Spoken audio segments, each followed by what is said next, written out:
నీతి వాక్యాలు చెప్పుకొని నిండా రోజులైంది.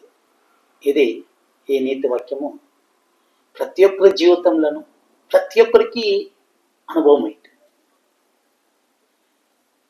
మనకి పెద్దవాళ్ళు చెప్పించారు, మన తండ్రి గారు చెప్పించాం, మన తండ్రి గారు వాళ్ళ తండ్రి గారు చెప్పించాం, వాళ్ళ తండ్రి గారు వాళ్ళ తండ్రి గారు చెప్పించారు. ఇది పరంపరలో వచ్చింది. ప్రతి ఒక్కరూ ఈ యొక్క పెద్దవాళ్ళు చెప్పినప్పుడు మనము ఆ సమయంలో మనకి యవనంలో ఉంటాం, మంచి యవనంలో ఉంటాం. కానీ పెద్దవాళ్ళు చెప్పే వాక్యాలు మన చెవులకు వినబడదు.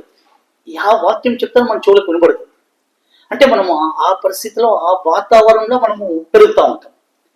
అందరికీ ప్రతి ఒక్కరికి అన్వయిస్తుంది.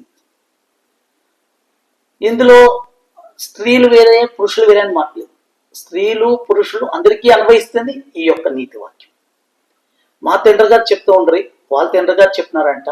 కానీ వాళ్ళ తండ్రి గారు చెప్పిన వాళ్ళ తండ్రి గారు చెప్పిన మాట వినలే.